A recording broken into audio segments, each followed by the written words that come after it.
สบายดีพี่น้องสบายดีสวัสดี FC เวิร์ดสุขุสุขคนเด้อยินดีต้อนรับเข้าสู่2บ่น้องเนาะพี่น้องห่างหายกันไปรุ่นเนาะหลายวันหลายทิศเลยเนาะพี่น้อง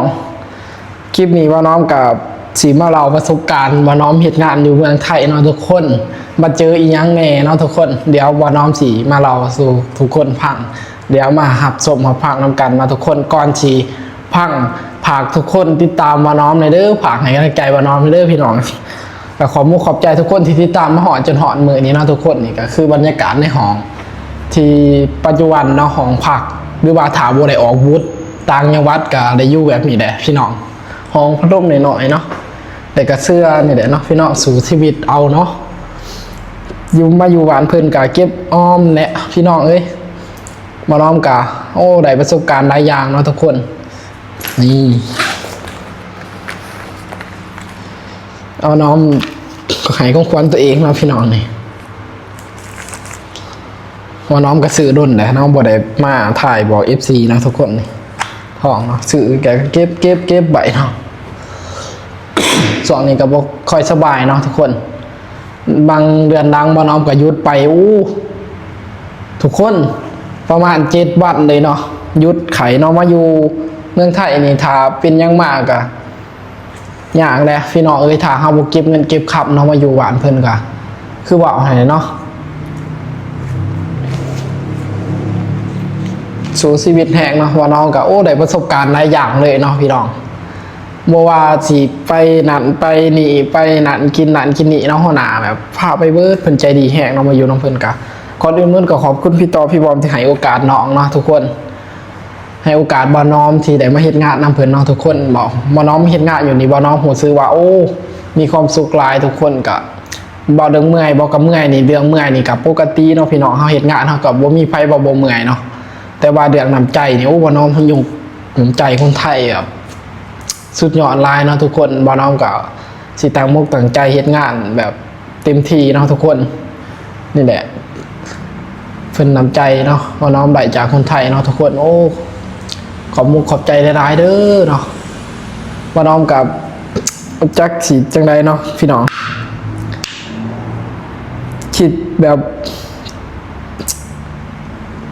บ่น้อมกับถ้าขายของบ่ดีบ่น้อมกับซอยเต็มที่นะพี่น้องแบบลูกค้าหรือว่าเรียนลูกค้าก็แบบถามขายบ่ดีบางทีก็คิดสงสารเจ้านายนะทุกคนแบบว่าเพิ่นก็ให้ค่าแห้งเข้ามาแบบให้ค่าแห้งเข้ามาแบบว่าคุ้มนะทุกคนแบบว่าคุ้มแห้งแบบเพิ่นก็ขึ้นให้เรื่อยๆอายุเนาะทุกคนว่าน้องก็บอกบ่ได้เนาะทุกคนให้ทุกคนเรามาว่าน้องได้ค่าแห้งเท่าไหร่เนาะว่าน้องก็บอกบ่ได้เนาะอันนี้มันเป็นเรื่องส่วนตัวนะทุกคนค่าแห้งอยู่ห้องเล็กๆน้อยๆเดี๋ยวอยู่ผู้เดียวเนาะทุกคนนี่เลยพัดลมตัวนึงนี่ซื้อ200 กว่าบาท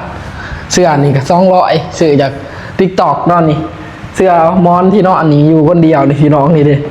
นี่อยู่ผู้เดียวนอนนี่เสามานี่ลื่นกับไปขายฟาราก่อนนะนี่อยู่นอนแบบนี้ได้พี่น้องเลยนี่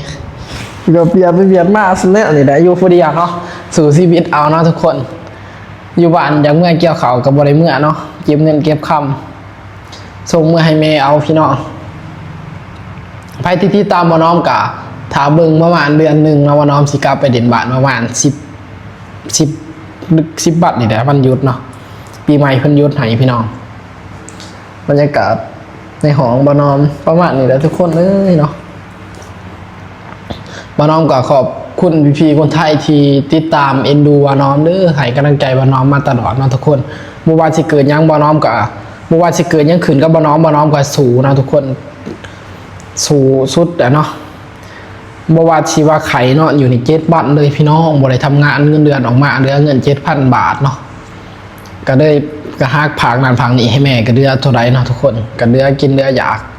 ก็พอได้เก็บอยู่พี่น้องเอ้ยมาอยู่เมืองไทยก็ดีเนาะทุกคนอยู่หวานเพิ่นเอ็นดูบางที่เฮาไปต่างจังหวัดนี่ก็มีหารหูจักหารก็ขางเพิ่นก็บางทีเพิ่นก็ให้กินข้าวกินน้ำเนานิสัยเพิ่นจิตนิสัยเพิ่นดีเนาะทุกคนน้ำใจคนไทยสุดยอดได้บ่น้อมโคตรมากเลยทุกคน